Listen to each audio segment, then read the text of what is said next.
Assalamualaikum warahmatullahi wabarakatuh.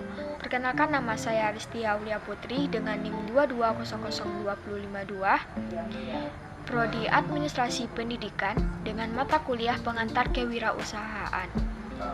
Saya di sini akan mempresentasikan tentang bisnis model kanvas. Pengertian bisnis model kanvas adalah alat manajemen strategis untuk mendefinisikan serta mengkomunikasikan ide atau konsep bisnis dengan cepat dan mudah. Bisnis model kanvas berbentuk dokumen satu halaman yang bekerja melalui elemen fundamental bisnis atau produk serta menyusun ide dengan cara yang koherent. Tujuan dari bisnis model kanvas yaitu untuk membantu Anda menyusun perencanaan bisnis, mulai dari sumber pendanaan bisnis, bagaimana Anda membuat produk, hingga bagaimana cara menjual produk Anda ke target pasar. Manfaat bisnis model kanvas. Yang pertama, untuk menggambarkan dengan cepat tentang apa yang dibutuhkan oleh suatu ide.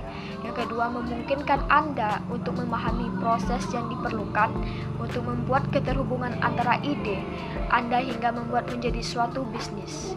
Ketiga, memperlihatkan seperti apa pengaruh keputusan pelanggan terhadap sistem bisnis. Elemen bisnis model kanvas.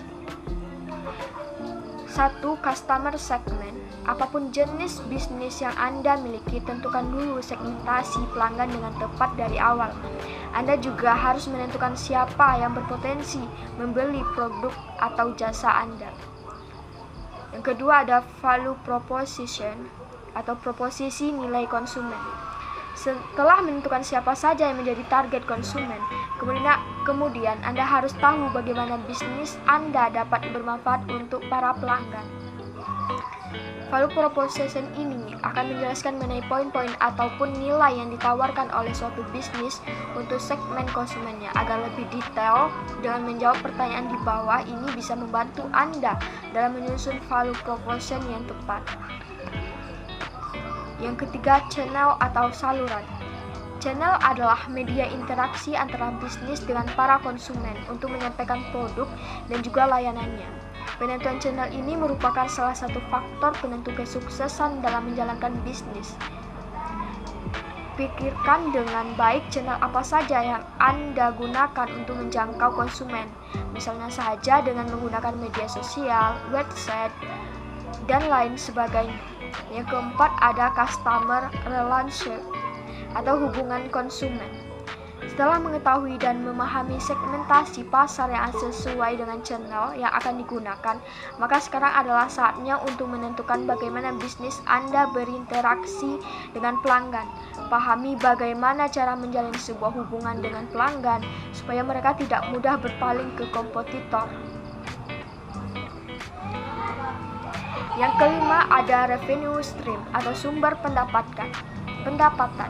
Elemen bisnis kanvas yang satu ini menggambarkan sumber pendapatan yang berasal dari bisnis Anda. Hal ini merupakan hal yang sangat penting dan perlu dikelola dengan semaksimal mungkin. Untuk pikirkan bagaimana cara untuk meningkatkan pendapat bisnis yang Anda rintis. Misalnya saja, selain mengandalkan sumber penghasilan utama dari penjualan produk, seiring dengan perkembangan bisnis, Anda juga dapat membuat produk membersih atau memberikan pilihan untuk upgrade ketahanan dengan harga yang cenderung lebih tinggi. 6. Ada key resource atau sumber daya. Agar tetap kompetitif dalam ranah bisnis yang Anda jalani, Anda perlu sumber daya yang sesuai guna mendukung kegiatan bisnis Anda. Key resource adalah daftar sumber daya yang sebaiknya Anda miliki untuk mewujudkan value propositions. Untuk key resource sendiri dapat dikategorikan menjadi 4 tipe. Yang pertama ada physical resource, intellectual resource, 3 human resource, 4 financial resource. Yang ketujuh ada key aktivitas. Key aktivitas merupakan sebuah elemen yang ada di dalam bisnis model kanvas yang menggambarkan mengenai sebuah aktivitas yang berkaitan dengan bisnis.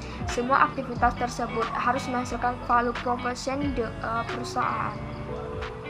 8. Ada key partnership atau kerjasama, merupakan elemen yang ada di dalam bisnis model kanvas yang berisi mengenai daftar sumber daya yang di luar perusahaan yang Anda perlukan untuk mencapai key activities dan juga untuk menyampaikan value ke pelanggan. Partner utama izin bisa berupa third party seperti hanya supplier, mitra bisnis, ataupun perusahaan lain yang mendukung kegiatan bisnis Anda. Yang ke-9 ada cost structure atau struktur biaya, merupakan elemen terakhir yang ada di dalam bisnis model kanvas. Di dalam elemen ini mencakup pemerataan biaya untuk mengoperasikan bisnis sesuai dengan value propositions. Selain itu juga untuk mengelola anggaran bisnis secara lebih efisien untuk meminimalisir risiko kerugian dan juga kondisi keuangan perusahaan yang tidak sehat.